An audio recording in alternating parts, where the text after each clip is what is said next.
తెలంగాణ ఏర్పడిన ఎంబడే కేసీఆర్ గారు చెప్పినటువంటి మాట ఆ రోజు ముఖ్యమంత్రిగా పాలమూరు రంగారెడ్డిది కర్వెనల్లో ఆ రోజు స్టార్ట్ చేస్తూ నేను కూర్చొని దీన్ని కంప్లీట్ చేస్తానని చెప్పారు.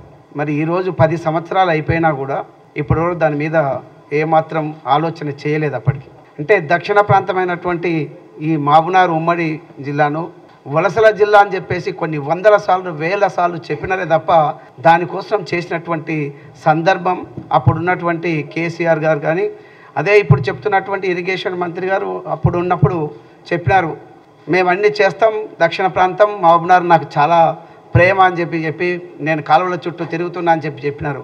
కానీ ఈరోజు కూడా అక్కడ నీళ్లు పారించడానికి ఏమాత్రం సహకరించలేదు. ఒక మోటార్ మాత్రమే ఎలక్షన్ బిఫోర్ మరి 2023లో మరి ప్రపంచానికి తెలియాలి అనే ఉద్దేశంతో ఆ ప్రపంచానికి తెలిసినటువంటి దాని నుంచి ఓట్లను రాబట్టాలనే ఉద్దేశంతో చేసినటువంటి కార్యక్రమంగా అక్కడ మోటార్ను స్టార్ట్ చేసి మరి ఒక ముఖ్యమంత్రి స్థాయిలో స్టార్ట్ చేసి వెళ్ళడం జరిగింది.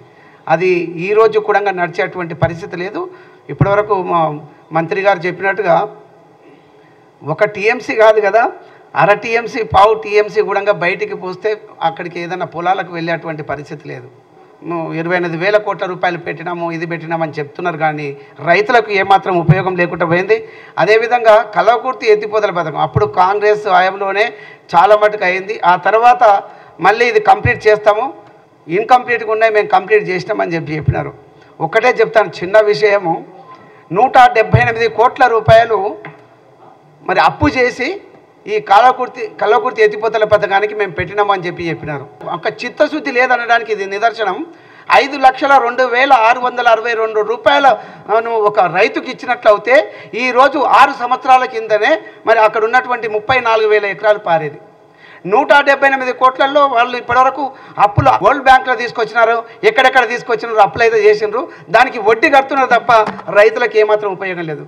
రైతులకు ఇంకొకటి కూడా ఏం చేశారంటే ఎల్ఏ పేమెంట్ ల్యాండ్ యాక్విజిషన్ చేసి దానికి ఇప్పటి వరకు కూడా డబ్బులు రాలేదు. ఈరోజు గౌరవ ముఖ్యమంత్రి గారికి ఇలా జరిగిందని చెప్పేస్తే అవి తొందరగా క్లియర్ చేస్తామని చెప్పేసి వారు చెప్పడం జరిగినది. అంటే ఈ విధంగా రైతులను వదిలేసినారు. రైతుల గురించి మాట్లాడేటువంటి నైతిక విలువలు ఇప్పుడు వారికి ఎవరైతే మరి ఆ సచివాలయాన్ని ముట్టడి చేస్తామని చెప్పినారో ఈ పాలమూరు తరఫుకెళ్ళి మేము ఇక్కడ ఉన్నటువంటి ఎమ్మెల్యేల తరఫుకెళ్ళి మేము చెప్తా ఉన్నాం, వారికి ఆ అర్హత లేదు. 10 సంవత్సరాలు అయిపోయింది. 1,000 కోట్ల రూపాయలకి ఈరోజు ప్రతి ఒక్క వ్యక్తి రైతు కూడా దానికి బాధ్యులై మరి అప్పు తీర్చేటువంటి పరిస్థితికి తీసుకొచ్చినా తప్ప చిత్తశుద్ధి లేక చేయలేదు. అందుకే ఈరోజు ప్రజలు బుద్ధి చెప్పిందని చెప్పేసి ఖచ్చితంగా మరి అది ఇప్పటికి కూడా అది నేర్చుకొని మరి ముందుకెళ్తే బాగుంటుంది. ఇప్పుడు ఎలక్షన్ వచ్చింది కదా, ఎంపీ ఎలక్షన్ ఉంది కాబట్టి దానికోసానికి ఈ రైతులకు ఏదో చేస్తామని చెప్తున్నారు. అది శుద్ధ దండగా మరి మీకు అందరికీ కూడా తెలిసినటువంటిది కాళేశ్వరం ఎలాగో ఉంది, ఇక్కడ పాలమూరు రంగారెడ్డి ఎత్తిపోతల పథకం కూడా ఏ విధంగా చేసిండ్రు అందరికీ తెలిసినటువంటిదే. మరి ఇప్పటికి కూడా ఇట్లాంటివి చూసి ఇంకా కామ్గా ఉంటే కనీసం ప్రజలు క్షమిస్తారేమో తప్ప ఇంకా మేము అల్లరి చేస్తామని చెప్తే మాత్రం దానికి ఉపయోగం కూడా లేదు.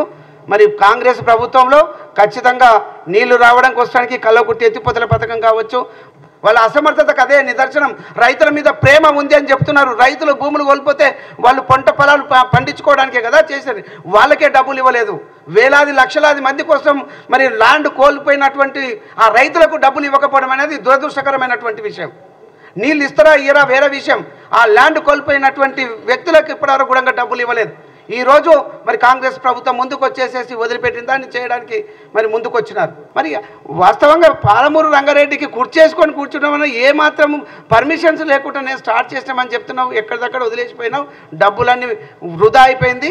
అప్పులు మాత్రం మన తెలంగాణ రాష్ట్రం దానికోసం కట్టాల్సిన అవసరం ఉంటుంది. Thank you.